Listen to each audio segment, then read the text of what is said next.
Hello, मैं हूं आशीष विश्वास और आज हम बात करेंगे वर्ल्ड ऑफ लाइट में एक ऐसे विषय के बारे में जो किसी को चमत्कार लग सकता है, किसी को मिरेकल लग सकता है, लेकिन ये बहुत ही स्वाभाविक है इस law of attraction based universe में, वाइब्रेशनल यूनिवर्स में। और वो सब्जेक्ट है कैसे हम लॉ ऑफ अट्रैक्शन के द्वारा पढ़ाई याद रख सकते हैं, एग्जाम में पास कर सकते हैं, अच्छी तरह से इंटरव्यू दे सकते हैं। इस बारे में आज हम बात करने वाले हैं।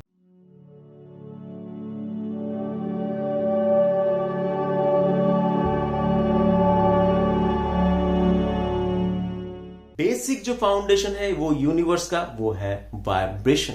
हर एक चीज में वाइब्रेशन है। अभी बेसिक साइंस क्या है कि हर एक चीज में इलेक्ट्रॉन प्रोटॉन न्यूट्रॉन, मतलब वो अणु परमाणु है, उससे वो इलेक्ट्रॉन प्रोटॉन न्यूट्रॉन है।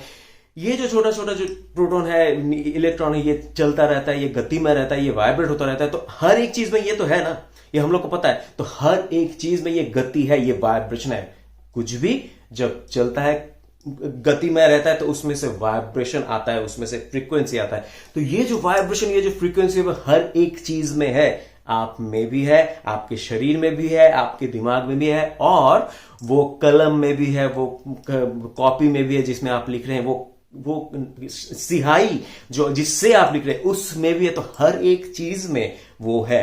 तो जो आंसर आप ढूंढना चाह रहे हैं वो पढ़ाई में से ही हो या जिंदगी में से ही हो, कोई बात नहीं है। अगर आप कोई आंसर ढूंढ रहे हैं और किसी किताब में वो है, तो वो तो वाइब्रेशनली वहां पे है ना। किसी ने उसमें लिखा है कोई कलम से, वो सिहाई जो है वो वाइब्रेशन ही है। कैसा वो कॉपी का वो पेज है, वो जो सब है वो एक ही तरह के वाइब्रेशनल कॉम्बिनेशन है, नहीं तो वो एक जगह पे नहीं रह सकते। तो उसका एक वाइब्रेशन है, उसका एक फ्रीक्वेंसी है। इसी तरह से जब आप अपने अंदर देखेंगे तो आप भी वाइब्रेशन है। मैंने क्या कहा, आप एनर्जी हैं। अभी कोई अगर ये वीडियो पहली बार देख रहे हैं, मेरे चैनल पे पहली बार आए हैं, लॉ ऑफ अट्रैक्शन को पहली बार इस तरह से सुन रहे हैं, तो जरूर मैं रिकमेंड करूंगा आप कुछ पहले वीडियो को देखें, अलग वीडियो को, तो आपको समझने में आसानी होगा। लेकिन ये वीडियो भी बहुत ही आसान होने वाला है समझने के लिए। तो कुछ चीजें आपको जस्ट नई लग सकती हैं, तो सुनिए, कोई बात नहीं। तो ये जो लॉ ऑफ अट्रैक्शन बेस्ड जो यूनिवर्स है, यहां पे आपका भी वाइब्रेशन है। ये शरीर में भी तो वो अणु परमाणु इलेक्ट्रॉन प्रोटॉन है, तो आप भी वाइब्रेशन है। तो अभी ये लॉ ऑफ अट्रैक्शन क्या करता है, एक ही तरह के वाइब्रेशन को एक जगह पे रखता है। अगर कहीं पे भी इस यूनिवर्स का किसी भी कोना में एक वाइब्रेशन है और उसी तरह के वाइब्रेशन दूसरे कोना में, वो अपने अंदर अपनी तरफ एक दूसरे को आकर्षित करें, एक दूसरे को बढ़ रहे हैं, और उससे एक साथ होना ही है अगर उनका फ्रीक्वेंसी, उनका वाइब्रेशन चेंज नहीं हुआ। आप एक क्वेश्चन का आंसर रिसीव करना चाहते हैं, क्वेश्चन का आंसर रिसीव करना चाहते हैं, तो आपको उस आंसर के साथ वाइब्रेट करना पड़ेगा। आपका जो इस शरीर का फ्रीक्वेंसी है, इसका जो वाइब्रेशन है, उसको उस जो आंसर है, वो जो आंसर है, वो जहां पे जिस किताब पे जिस सिहाई से लिखा हुआ है, उसके साथ वाइब्रेट करना है। और वो वाइब्रेशनली आप रिसीव कर पाएंगे, क्योंकि ये जो दिमाग है ना, ये कोई कैबिनेट नहीं है, ये कोई हार्ड डिस्क नहीं है जहां पे आप स्टोर करते हैं पर के प्रैक्टिस करके। स्टोर नहीं होता, हर एक चीज वाइब्रेशनली चल रहा है। यहां पे भी आप वाइब्रेशन रिसीव और ट्रांसमिट करते हैं। थोड़ा सा एडवांस साइंस में जाएंगे तो आपको पता चलेगा कि हम लोग दिमाग से वो थीटा वेव, गामा वेव, वो अलग अलग तरह के वेव छोड़ते रहते हैं जब हम सोचते हैं। मतलब हम ट्रांसमिट करते हैं वाइब्रेशन, हम रिसीव करते हैं वाइब्रेशन। तो ये कोई कैबिनेट नहीं है जो आप पर के कर रहे हैं।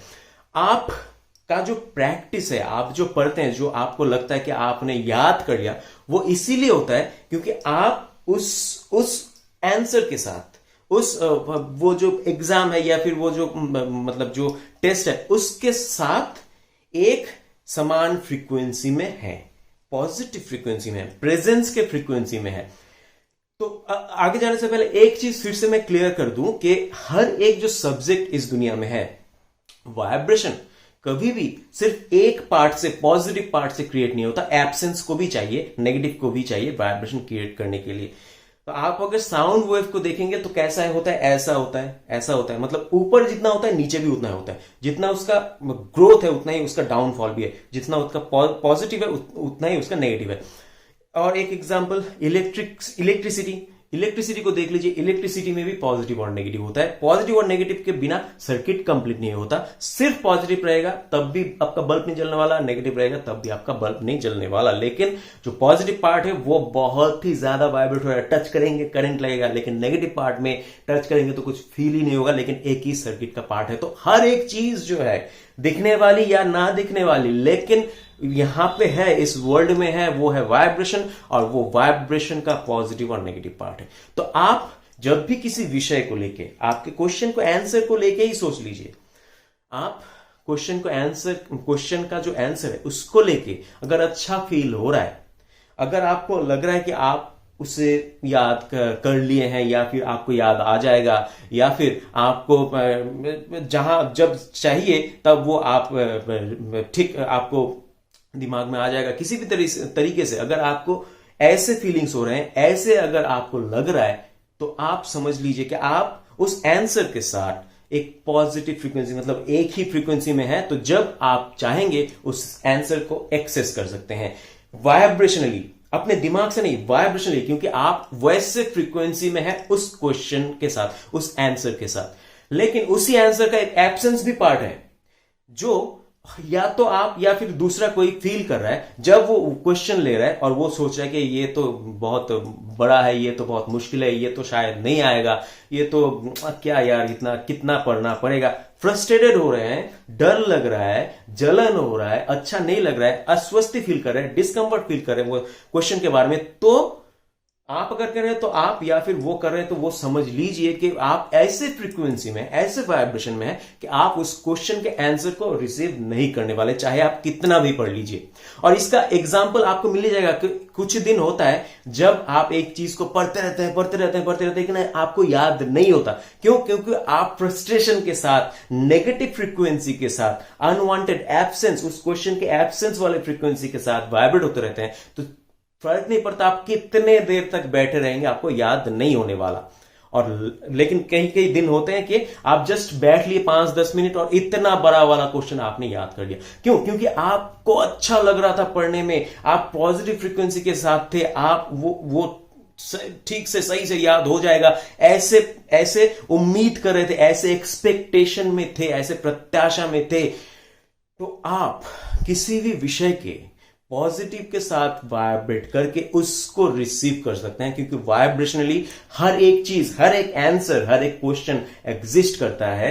और उसी तरह से अगर आप एब्सेंस में, नेगेटिव में, उसके अनवांटेड पार्ट के साथ अगर वाइब्रेट करेंगे, वैसे फ्रीक्वेंसी में रहेंगे, तो आप कभी भी रिसीव नहीं कर सकते। और इसे आप कैसे समझ सकते हैं, इसे आप कैसे अपनी जिंदगी में, अपने आप में उपलब्धि कर सकते हैं, ये आपके जो अनुभूति होता है, जो इमोशन होता है, इससे आप समझ सकते हैं। अगर आप किसी भी क्वेश्चन को लेके, एग्जाम को लेके, किसी भी परीक्षा को लेके, किसी भी इंटरव्यू को लेके टेंशन में है, आपको फ्रस्ट्रेशन हो रहा है, आपको थोड़ा सा डर लग रहा है, आपको अच्छा नहीं लग रहा है, तो आप समझ लीजिए उस एग्जाम के साथ, उस इंटरव्यू के साथ, उस क्वेश्चन के आंसर के साथ आप एब्सेंस में, नेगेटिव जगह पे, उसको रिसीव न करने की जगह पे आप वाइब्रेट करें, वैसे फ्रीक्वेंसी में है, और आप रिसीव नहीं कर पाएंगे उस क्वेश्चन का आंसर, आप नहीं दे पाएंगे, उस इंटरव्यू का आप ठीक तरह से नहीं कर पाएंगे, क्योंकि आप वाइब्रेशनली आप उसे रिसीव ही नहीं कर सकते। जैसा आंसर उनको देना है, जो आंसर उनको देना है,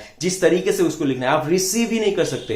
क्योंकि कोई बात नहीं आप कैसे, मतलब कितना आप पढ़े हैं, वो जो वाइब्रेशन है उसको आप इस वक्त रिसीव करना है।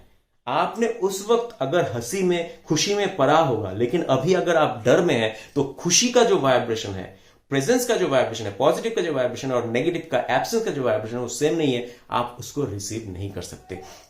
लेकिन अगर आप उस इंटरव्यू को लेके, उस एग्जाम को लेके, उस क्वेश्चन का आंसर को लेके अच्छा फील कर रहे हैं, मतलब अच्छा फील कर रहे हैं, मतलब आपको लग रहा है कि हाँ ये हो जाएगा, ये तो मैं कर लूंगा, ये ठीक से हो जाएगा, आप स्वस्थी में हैं, आप आश्वस्त कर रहे हैं खुद को, आप खुद को बोल रहे हैं कि हाँ ठीक हो जाएगा, अच्छा लग रहा है आपको उस बारे में, तो आप समझ लीजिए आप क्रमागत रूप से कंटिन्यूअसली पॉजिटिव वाइब्रेट करें उस विषय के ऊपर, उस क्वेश्चन के ऊपर, एग्जाम के ऊपर, उस इंटरव्यू के ऊपर, और वो आपका अच्छा ही होने वाला है। क्योंकि जो भी आप उस वक्त वो देने वाले, वो एग्जाम देने वाले समय में या फिर इंटरव्यू देने वाले समय में जो भी आप रिसीव करेंगे, जो भी आप ट्रांसमिट करेंगे, वो एकदम 100% एक्यूरेट होगा, क्योंकि आप उसके प्रेजेंस के साथ, पॉजिटिव के साथ, उस वाइब्रेशन के प्रेजेंस के साथ वाइब्रेट हो रहे हैं।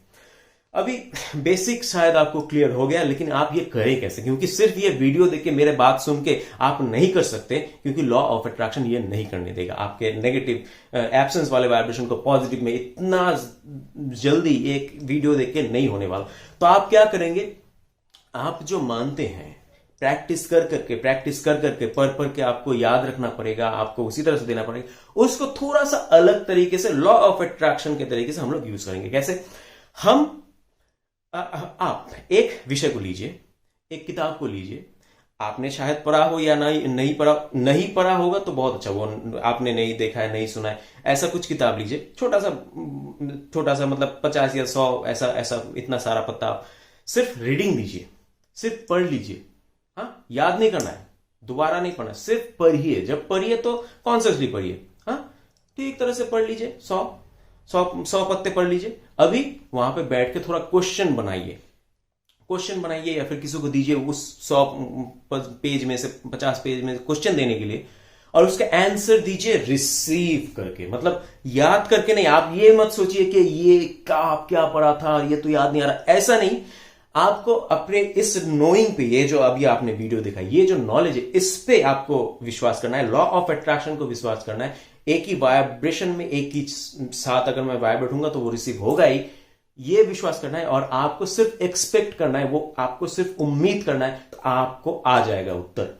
तो जब आप वो उत्तर दे रहे हैं, क्वेश्चन पढ़ लिया, पहली बार एकदम पढ़ते ही जो आपका आंसर आया, जो भी आया वो लिखिए, वही लिखिए। दूसरी बात सोचने के लिए मत जाइए, वो लिखिए। इसी तरह से अगर आपने 10 क्वेश्चन बनाए थे या फिर किसी ने बनाए थे, देखेंगे 10 में से 2 या 3 जरूर ठीक होंगे। एक भी ठीक हो गया तो बहुत है, क्योंकि वही बढ़ने वाला है। आपको विश्वास तो होगा कि आपने याद नहीं किया था, 9 शायद गलत हो गया, 8 शायद गलत हो गया, लेकिन 2 तो सही हो गया। कैसे? आपने तो वो पढ़ के वो याद नहीं किया था, लेकिन फिर भी सही हो गया।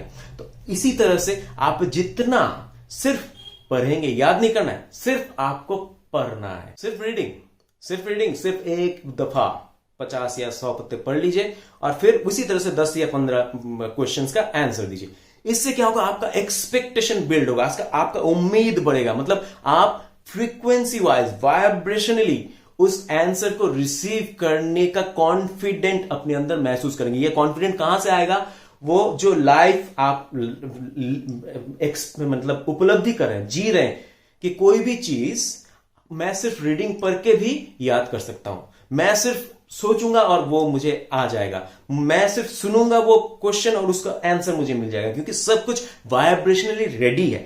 ये जो बेसिक फाउंडेशन है, ये आपको क्लियर करना है। और इसके लिए पहले तो ये नॉलेज को आपको अपने अंदर रखना है, और उसके बाद उसे यूज करने के लिए कोई भी चीज याद मत कीजिए, वो रिसीव हो जाएगा। इससे प्रैक्टिस कीजिए, किताब लीजिए, कोई भी एग्जाम लीजिए, कुछ भी, उसे पढ़िए, और फिर याद किए बिना 2 बार 3 बार 10 बार पढ़े बिना सिर्फ क्वेश्चन लीजिए और उसका आंसर दीजिए। देखेंगे कि पहले दिन या पहले 5-7 दिन में 1 या 2 ठीक होगा, फिर उसके बाद 5-7 दिन, 10 दिन में 3-4-5 ठीक होगा, फिर उसके 10-15 दिन, 30 दिन बाद 7-8 ठीक होगा, 9 ठीक होगा, और एक टाइम आएगा जब 10 के 10 आंसर ही आप सिर्फ एक बार 100-200 पत्ते पढ़ रहे हैं और 10 के 10 आंसर आपके ठीक हो रहे हैं। एक एग्जांपल मैं अपने लाइफ से दे रहा हूं, देखिए कैसा होता है कि मेरा ग्रेजुएशन का जब रिजल्ट आया था, तब 5000 स्टूडेंट पढ़ते हैं हमारे कॉलेज में। वहां पे इतना बड़ा पहाड़ था रिजल्ट्स का, जो